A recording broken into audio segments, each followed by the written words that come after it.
নমো ভগবতে বাসুদেবায়। নমস্কার, চলে এসেছি ভগবত ভক্তি মার্গের আরও একটি নতুন অধ্যায়ের আলোচনা নিয়ে। পূর্বের পাঠে আমরা জেনেছি ভক্ত প্রহ্লাদের ভগবানের প্রতি স্তুতি, কেমন করে তিনি ভগবান নৃসিংহদেবকে শান্ত করেছিলেন এবং তাকে প্রার্থনা করেছিলেন। চলুন তার পরবর্তী অংশটি আমরা আজকের অধ্যায়ে জেনে নিই। আজকের আলোচ্য অধ্যায়টি হল শ্রীমদ্ ভাগবত মহাপুরাণের সপ্তম স্কন্ধের 10ম অধ্যায়, প্রহ্লাদের রাজ্য অভিষেক এবং ত্রিপুর দহনের উপাখ্যান। নারদ বললেন, প্রহ্লাদ বালক হলেও এ কথা বুঝলেন যে বর ভিক্ষা করা প্রেম ও ভক্তির পথে বিঘ্নস্বরূপ। তাই ঈষৎ হেসে তিনি ভগবানকে বললেন, হে প্রভু, আজন্ম আমি বিষয় ভোগাসক্ত, সুতরাং আমাকে বরদানের দ্বারা প্রভাবিত করবেন না। বিষয় ভোগাসক্তিতে ভীত হয়ে এবং তীব্র বেদনা অনুভব করে আমি তার থেকে মুক্ত হওয়ার বাসনায় আপনার শরণাপন্ন হয়েছি। হে ভগবান, আমি ভক্তগুণ সম্পন্ন কিনা এ জানার জন্য আপনি আপনার ভক্তকে বরদানের প্রতি আকর্ষিত করছেন, তাই না? এই বিষয় ভোগলিপ্সা হৃদয়ের গ্রন্থিকে অত্যন্ত দৃঢ়কর করে বারবার জন্ম মৃত্যু চক্রে প্রেরণ করে। হে জগৎগুরু, পরম দয়ালু, আপনি কেবলমাত্র পরীক্ষার জন্য এসব বলছেন। তাছাড়া আমি তো কোনো কারণ খুঁজে পাচ্ছি না। যে সেবক কেবলমাত্র নিজের কামনা চরিতার্থ করতে চাইছে সে সেবক নয়, সে তো কেবলমাত্র দেনা পাওনার কারবারি বণিক।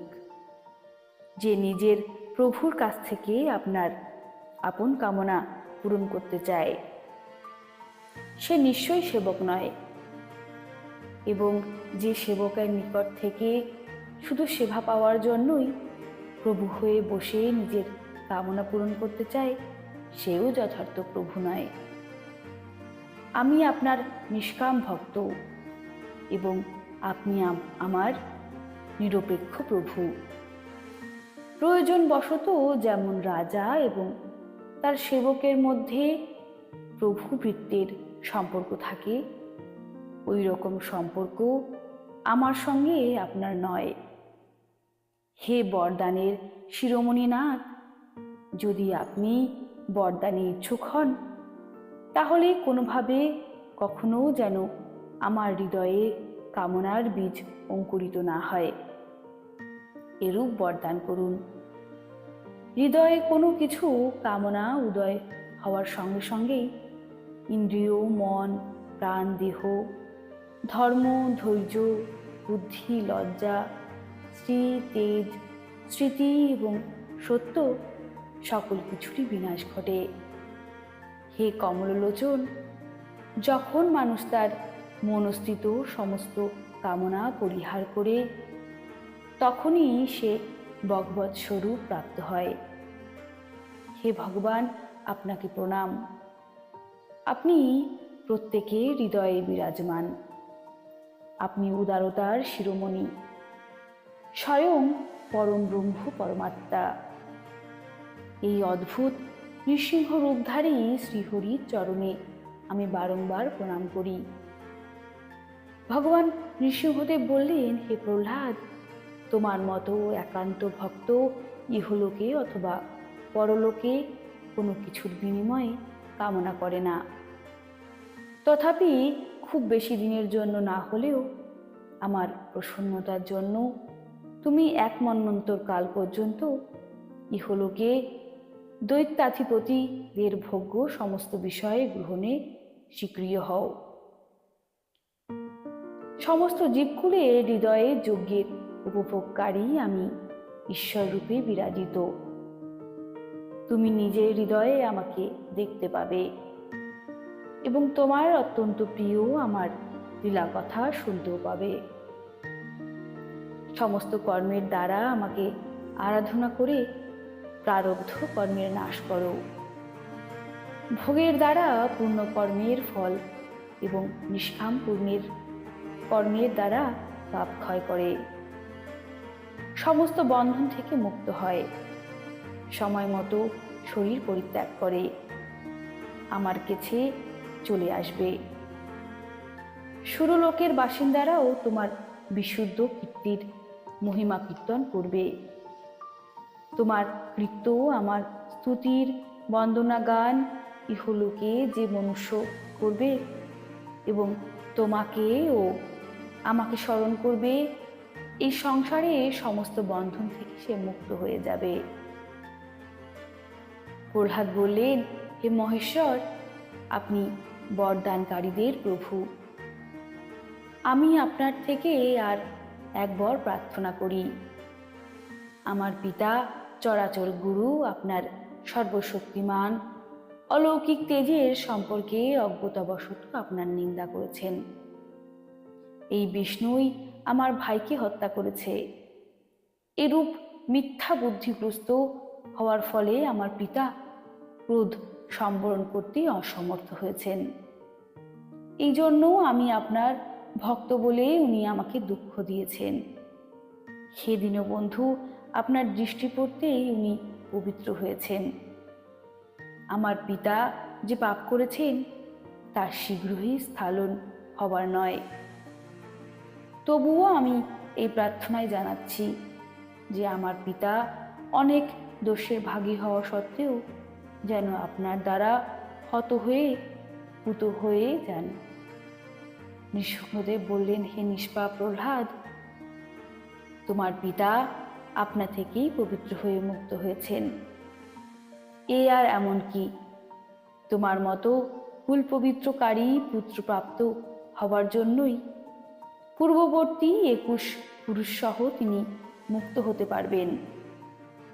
শান্ত, সমদর্শী এবং সমক্ষভাবে সদাচার পালনকারী ভক্তবৃন্দ যেখানে থাকুন না কেন, কীটক দেশ হলেও তা পবিত্র হয়ে যাবে।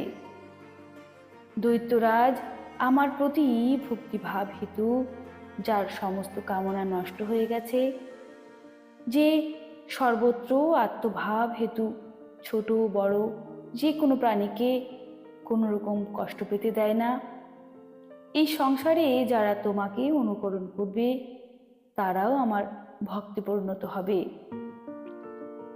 বৎস, তুমি আমার সমস্ত ভক্তকুলের আদর্শ স্বরূপ।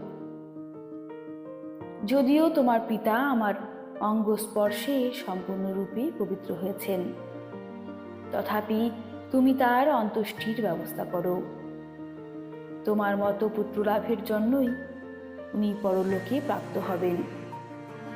বৎস, তুমি তোমার পিতার শূন্য আসনে অধিষ্ঠিত হও। বেদবিদ মুনিদের আজ্ঞানুসারে আমার স্মরণে থেকে আমাদের মন নির্দিষ্ট করে সেবা বুদ্ধিযুক্ত হয়ে আপন কার্যে প্রবৃত্ত হও। নারদ বলতে লাগলেন, হে যুধিষ্ঠির, ভগবানের আদেশ অনুসারে প্রহ্লাদ পিতার অন্ত্যেষ্টিক্রিয়ার পর শ্রেষ্ঠ ব্রাহ্মণদের দ্বারা রাজ্যাভিষিক্ত হলেন। এই সময়ে দেবতা ও ঋষিদের সঙ্গে ব্রহ্মা নৃসিংহ ভগবানের প্রসন্ন বদন অবলোকন করে পবিত্র বাক্যের দ্বারা তার স্তুতি করে বলতে লাগলেন। ব্রহ্মা বলতে লাগলেন, হে দেবতাদের আরাধ্য দেব, আপনি সর্বজ্ঞ, জীবের জীবনদাতা এবং আমার পিতা। বড়ই সৌভাগ্যের বিষয় যে সমস্ত লোকের কষ্টদানকারী এই পাপী দৈত্যকে আপনি বধ করেছেন। আমার দ্বারা সৃষ্ট কোনো প্রাণী একে বধ করতে পারবে না। এই বরই একে আমি দিয়েছিলাম। তার ফলে মদমত্ত হয়ে তপস্যা, যোগ এবং ক্ষমতার বলে উচ্ছৃঙ্খলেই দৈত্য বেদ বিধিত সমস্ত কর্মকাণ্ডের লঙ্ঘন করেছিল। আরও সৌভাগ্যের কথা এই যে এর পরম ভাগবত পবিত্র হৃদয় পুত্র শিশু প্রহ্লাদকে আপনি মৃত্যুর মুখ থেকে রক্ষা করেছেন। এবং আরও আনন্দের মঙ্গলের কথা হলো যে ও এখন আপনার শরণাগত। হে ভগবান, একাগ্র চিত্তে যে আপনার নৃসিংহ রূপের ধ্যান করবে, সমস্ত প্রকার ভয় এমনকি মৃত্যুও তার কিছুই করতে পারবে না। ভগবান নৃসিংহ বললেন, হে ব্রহ্মা, স্বভাবে পুরো দৈত্যাদের এরূপ বরদান যেন সাপকে দুধ খাওয়ানোর মতোই ব্যাপার, সুতরাং তা পরিত্যাজ্য।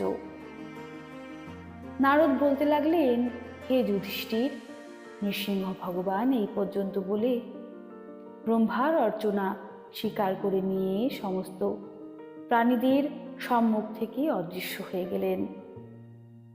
এরপর প্রহ্লাদ ভগবৎ স্বরূপ ব্রহ্মা, শঙ্কর, প্রজাপতি সহ সমস্ত দেবতাদের সাষ্টাঙ্গে প্রণাম করে পূজা করলেন।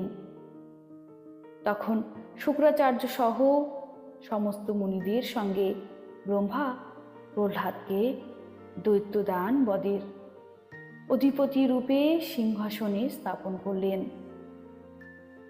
এরপর ব্রহ্মাদি সহ দেবতারা প্রহ্লাদকে অভিনন্দন সহ আশীর্বাদ করলেন। প্রহ্লাদও যথাবিধিত সম্মান সহযোগে তাদের সৎকার করলেন। তারপর দেবতারা নিজ নিজ লোকে ফিরে গেলেন। যুধিষ্ঠির এইভাবে ভগবানের দুই পার্ষদ জয় এবং বিজয় দিদির পুত্র দৈত্যরূপে জন্মগ্রহণ করেছিলেন এবং যথারীতি তারা ভগবানের প্রতি শত্রুভাব পোষণ করত। হৃদিস্থিত ভগবান তাদের উদ্ধারের জন্য বধ করলেন। ঋষিদের শাপে মুক্তি না হওয়ার কারণে তারা কুম্ভকর্ণ এবং রাবণ রূপে রাক্ষস বংশে পুনরায় জন্মগ্রহণ করলেন। সেই সময় ভগবান শ্রীরাম অবতার রূপে তাদের নিহত করেন। সমরাঙ্গনে ভগবান রামের বাণী তাদের হৃদয় নির্বিঘ্ন হয়ে যায় এবং শয়ন অবস্থায় পূর্বজন্মের মতো ভগবানের নাম স্মরণ করতে করতে তারা পার্থিব শরীর ত্যাগ করে। তারা এই যুগে শিশুপাল এবং দন্তবক্র রূপে জন্ম নিল। ভগবানের প্রতি বৈরী ভাব রাখার জন্য তারা তোমার সামনেই মৃত্যুবরণ করল। যুধিষ্ঠির ভগবানের প্রতি শত্রুতা করেও সমস্ত রাজন্যবর্গ অন্তিম সময়ে শ্রীকৃষ্ণকে স্মরণ করার ফলে পূর্বকৃত পাপ থেকে মুক্ত হয়ে গেছেন। যেমন ভীমরুলের দ্বারা আক্রান্ত কীট ভয়ের বশেই তারই স্বরূপ প্রাপ্ত হয়, যেমনভাবে ভক্তরা অন্যান্য ভক্তি দ্বারা ভেদভাব রহিত হয়ে ভগবানের চরণ সেবা করে তাকে প্রাপ্ত হন, ঠিক তেমনভাবেই শিশুপাল প্রমুখ নৃপতি অন্যান্য চিন্তার দ্বারা ভগবানের প্রতি শত্রুতাবশত তাকে প্রাপ্ত হয়েছেন। যুধিষ্ঠির ভগবানের প্রতি দেশবশত শিশুপাল প্রমুখ নরপতিগণ কিভাবে ভগবানের স্বরূপ প্রাপ্ত হলেন তা তুমি আমাকে জিজ্ঞাসা করেছিলে এবং আমি তার উত্তর দিয়েছি। ব্রহ্মণ্যদেব ভগবান শ্রীকৃষ্ণের অবতার চরিত্র পরম পবিত্র। তাতে হিরণ্যাক্ষ এবং হিরণ্যকশিপু দুই দৈত্যের বর্ণনা আছে। এতে ভগবানের পরম ভক্ত প্রহ্লাদের চরিত্র, ভক্তি, জ্ঞান, বৈরাগ্য ও সংসারের সৃষ্টি, স্থিতি ও লয়ের প্রভু শ্রীহরির স্বরূপ তথা গুণ ও লীলার বর্ণনা আছে। এই কাহিনীতে দেবতা ও দানবদের জীবনে কালক্রমে যে মহৎ পরিবর্তন সাধিত হয় তাও নিরূপিত হয়েছে। কিভাবে ভগবানকে লাভ করা যায় সেই ভাগবত ধর্মের বর্ণনা সহ আধ্যাত্ম সম্বন্ধে জ্ঞান লাভের বিষয়ে যথাযথ বর্ণনাও এতে পাওয়া যায়। যে পুরুষ শ্রদ্ধাসহ ভগবানের পরাক্রমে পরিপূর্ণ এই পবিত্র কাহিনী বর্ণনা করে এবং শোনে, সেই পুরুষ সমস্ত রকম কর্মবন্ধন থেকে মুক্ত হয়ে যায়। পরম পুরুষ পরমাত্মা নৃসিংহদেবের মহিমা, সেনাপতি সহ হিরণ্যকশিপু বধ এবং সাধু শিরোমণি প্রহ্লাদের ভূত চরিত্রের প্রভাব যে মনুষ্য একাগ্রচিত্তে অধ্যয়ন করে এবং শোনে, সে ভগবানের অভয়পদ বৈকুণ্ঠ প্রাপ্ত হয়। যুধিষ্ঠির, এই নরলোকে তুমি অত্যন্ত ভাগ্যবান, কারণ সাক্ষাৎ পরব্রহ্ম পরমাত্মা মনুষ্যরূপ ধারণ করে তোমার গৃহে গুপ্তভাবে নিবাস করছেন। এই জন্য সংসার পবিত্রকারী ঋষিমুনিরা চারিদিক থেকে তার দর্শন লাভের আশায় তোমার নিকটেই আসেন। বড় বড় মহাপুরুষরা নিরন্তর যাকে খুঁজে বেড়াচ্ছেন। তিনি মায়াজাল মুক্ত ও পরম শান্ত পরমানন্দ স্বরূপ পরব্রহ্ম পরমাত্মা, যিনি তোমার অত্যন্ত প্রিয়, হিতৈষী, মামাতো ভাই, পূজনীয়, আজ্ঞা পালনকারী গুরু এবং পরমাত্মস্বরূপ। তিনি ভগবান শ্রীকৃষ্ণ। শঙ্কর ব্রহ্মাদি দেবগণ নিজেদের সমস্ত বুদ্ধি প্রয়োগ করেও তিনি এরূপ এইরকমভাবে বর্ণনা করতে পারেন না। সুতরাং আমি কিভাবে তা বর্ণনা করতে পারি? আমি তো কেবলমাত্র শান্তভাবে ভক্তি এবং সংযম দ্বারা তার বন্দনা করি। দয়া পরবশ হয়ে আমাদের পূজা স্বীকার করে ভক্তবৎসল ভগবান আমাদের প্রতি প্রসন্ন হন। যুধিষ্ঠির, উনিই একমাত্র আরাধ্য দেব। প্রাচীনকালে যখন মায়াবী মায়াসুর রুদ্রদেবের মহৎ কৃত্যকে কলঙ্কিত করার চেষ্টা করেছিলেন, তখন ভগবান শ্রীকৃষ্ণই বারংবার তার যশের রক্ষা এবং বিস্তারে সাহায্য করেছিলেন।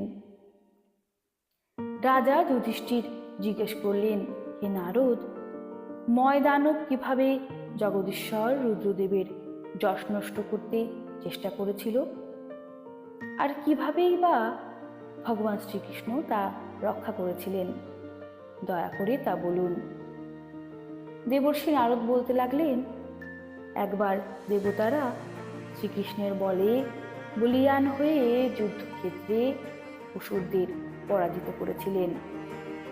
সেই সময় সমস্ত অসুররা পরম মায়াবী ময়দানবের শরণাপন্ন হল। শক্তিমান ময়াসুর স্বর্ণ, রৌপ্য এবং লৌহ নির্মিত 3টি বিমান নির্মাণ করেছিল। ওই 3টি বিমান যেন 3টি নগরী ছিল। তারা এত নিঃশব্দে চলাচল করত যে তাদের গমনাগমন টের পাওয়া যেত না। ওই বিমানগুলি প্রচুর সামগ্রীতে পরিপূর্ণ ছিল। দৈত্য সেনাপতির মনে 3 লোক এবং লোকপতির প্রতি শত্রুভাব তো ছিলই। এখন তারা এই 3টি বিমানের মধ্যে লুকিয়ে থেকে এবং সেই বিমানগুলি কাজে লাগিয়ে দেবতাদের সংহার করতে লাগলো।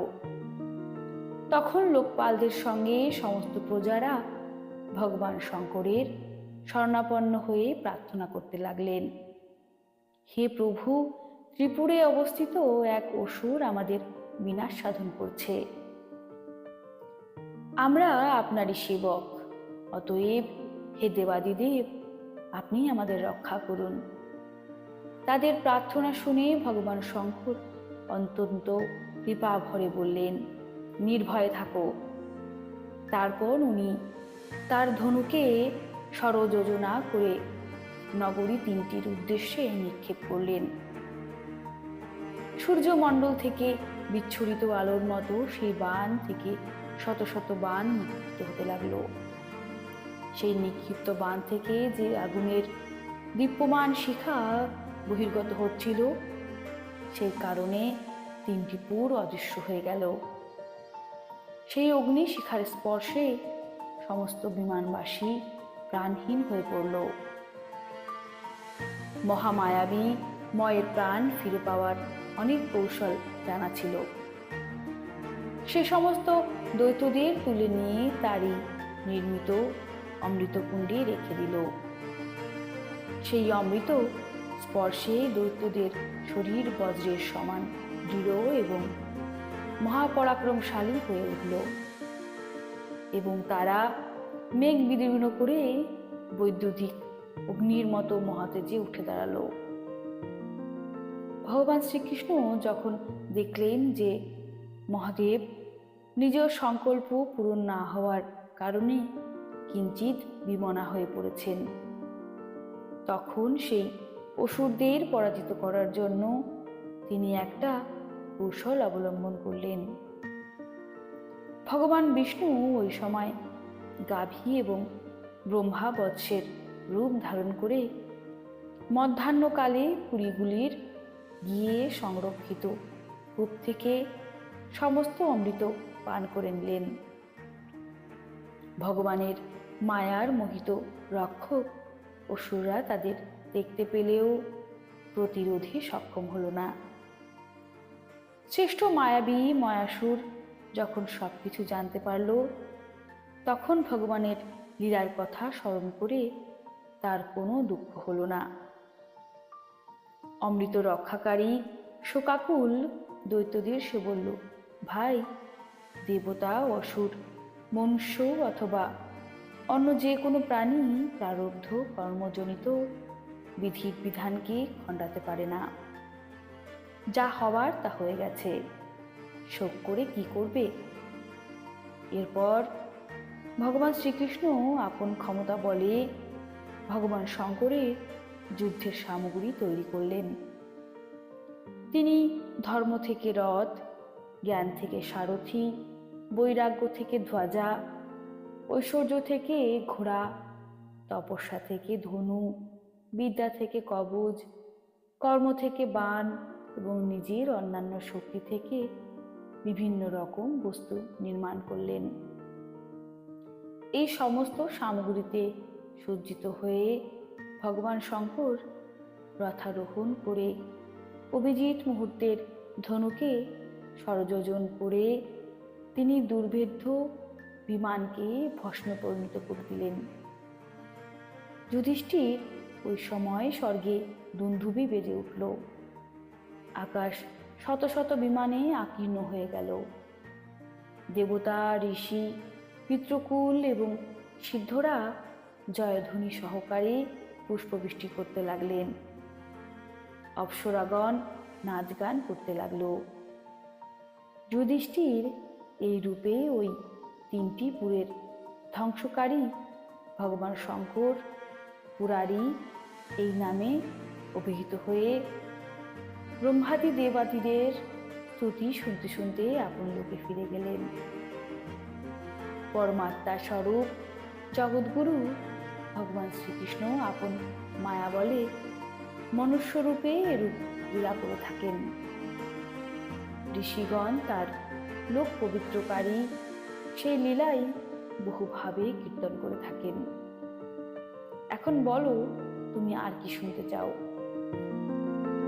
শ্রী মহর্ষি বেদব্যাস প্রণীত পারমহংসী সংহিতা শ্রীমদ্ ভাগবত মহাপুরাণের 7ম স্কন্ধের যুধিষ্ঠির নারদ সংবাদে ত্রিপুর বিজয় নামক 10ম অধ্যায় এখানে সমাপ্ত হলো। কেমন লাগলো ভিডিওটি?